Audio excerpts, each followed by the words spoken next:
Does the show attack?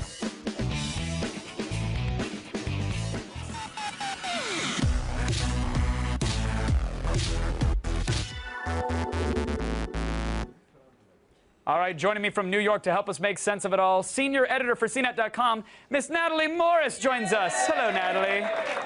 Hello. Have you had your champagne and popped the confetti cannons and whatnot now that the Verizon iPhone is finally a reality? Oh my gosh, it's such a terrible hangover because the event was this morning at 11 a.m. and I just am going crazy. Of course. The internets are abuzz. Give us some details. Is there anything that's actually different with this iPhone versus the AT&T iPhone 4?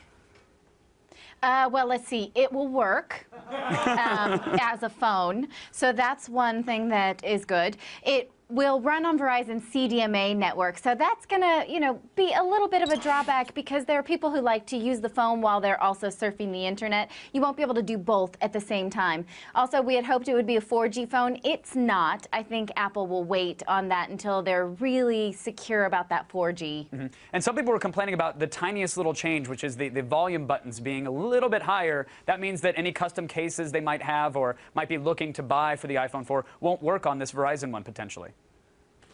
Right. It means that if you've had an old iPhone, you can't use the same case that you've been using on the new Verizon one. But I don't see many people are going to jump ship. I think that the people who are going to want this Verizon iPhone are people that are on Verizon and have been waiting, or people that had been on a different network and been waiting for it to be on Verizon. I don't think many people with AT&T, those people probably have contracts, so they're not going to jump ship right away. Or maybe they'll wait for the actual 4G version of the iPhone. I was going to say, that's an interesting point, Natalie, because in my informal poll that I've done, 117% of people that have the AT&T iPhone have always said they can't wait for it to come out on another provider so they can jump ship. And you think that's because, I mean, for me personally, it's because it's not LTE, because it isn't a 4G or next-gen wireless phone. Do you think that's the case with most holdouts?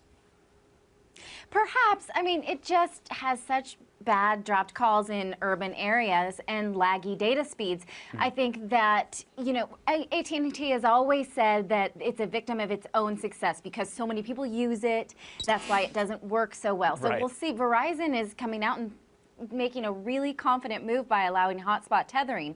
So you can use this phone to tether 5 devices. So that Verizon is saying, not only can we handle the traffic of all the iPhone users, but we're going to handle 6 devices per person if everyone were to max out their iPhone on Verizon.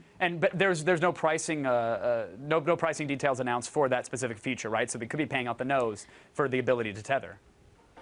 Yeah, I don't think we're going to be paying up the nose, but I think that will be a premium feature. Up and out it, I don't care. The nose will be involved in this payment scheme, I guarantee it. Now, this is a non-exclusive deal. Or some other body part. Exactly. Yeah. Well, if it's AT&T, we know specifically which one. But this is Verizon. They might mix it up. Who knows what they're into? But this is a non-exclusive deal, so it's possible that Sprint or T-Mobile could carry the iPhone as well. Do you think that's going to happen?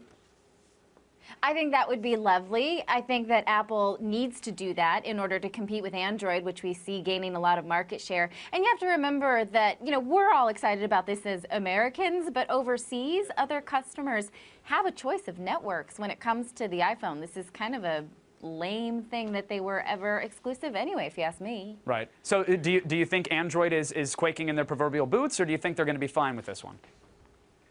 Well, Android is going to continue to compete on features. We see Android phones just getting nicer and lovelier with more feature set. So I think Android is going to take this seriously and continue to innovate with the hardware. But I think it's a great battle. It's a battle that's going to continue to play out because now Apple's serious by ending this exclusivity. Right. Well, it's about time we did finally have some choice. You're right. It is crazy that we're all celebrating, but that's the least we can do. Palm Pre for life, by the way. Natalie Morris, thank you so much. Natalie Morris from CNET.com, everybody. We appreciate you keeping us in the loop.